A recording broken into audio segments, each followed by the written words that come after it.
Studies have shown that new teachers, like teachers that have done student teaching, don't get good until a few years after they've done it. We're inexperienced. This is a new job to us. We really shouldn't even be expected to perform, do our best, you know? And that, I think, is personally one of the toughest things that I've had to cope with, was realizing that I am not the best teacher that I can be right now. That I have to experience things. I have to get better at them through experience. And that's the only way. I've like the past, 4 years of college, I've done great. I've come across challenges, but I now come into this job and I really realize what a challenge is, like a real challenge is.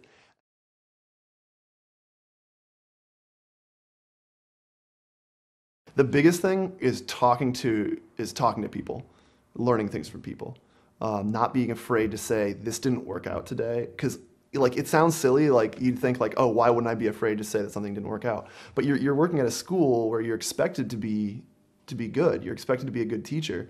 So to be able to go up to a fellow teacher and say, hey, you know what, this didn't work out. Can you give me some advice? Can be kind of daunting sometimes. So to just kind of put that aside and find teachers that you know you can go to is really important. Having some other kind of community, for example, Teach Kentucky, I mean, there's a whole core of people that have gone through this exact same thing that probably like have had the exact same experiences I've had. They've had the exact same problems I've had.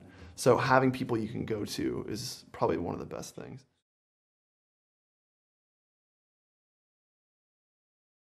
So a big surprise for me actually wasn't, it was an interesting surprise because I started working at a inner city school that had lots of problems.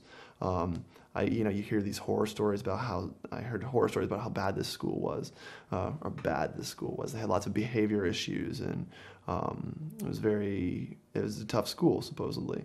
I get in there and it's a bunch of sixth graders that I'm teaching, and every single one of them is completely quiet, sitting in their seat, paying attention to me. And I was like, oh, really? they're actually behaving, and they're doing exactly what I tell them to do. Wow, then a lot of them sounded like they really were interested in their education. So I was kind of dumbfounded. I was like, okay, this is great. This class will be a piece of cake to teach, right? But then after a few weeks, things start to fall apart. They start to test you, they push you, and you have to push back. You have to be able to show them who's in charge of the classroom.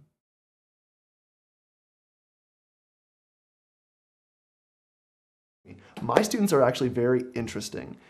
They don't, like the students that I have don't tend to do things that are blatantly against the rules. If a student were to get up in my class and like have a fight with another kid, I mean, they'd be out of there.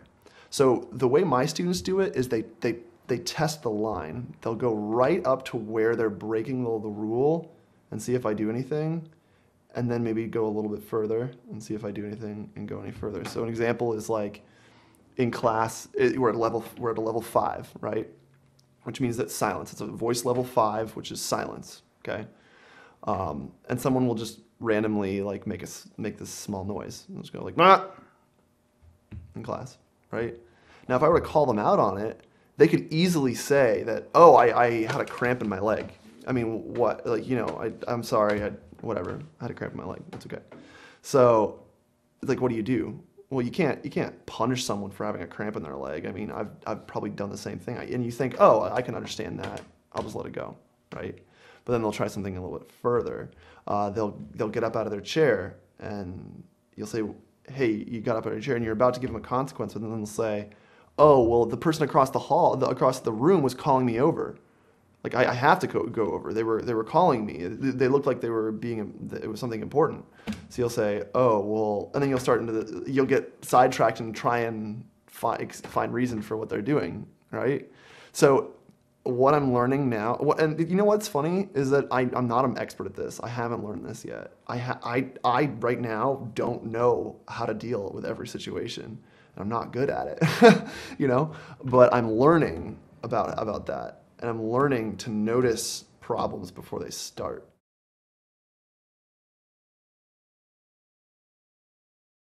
Like what I'm trying right now is just really disengaging from arguments. It's like, no, I'm not having this conversation with you right now. We have class, we have things to learn.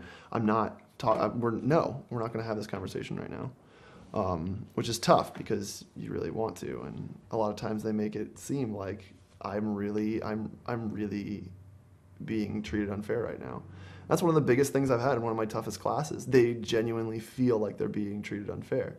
So it's this fine balance with trying to ignore that and still maintaining classroom management, but then thinking, am I really being unfair? You know? So it's tough. It's tough. It's what I'm going through right now. It's what I'm experiencing. I don't know. I don't know how to answer every situation.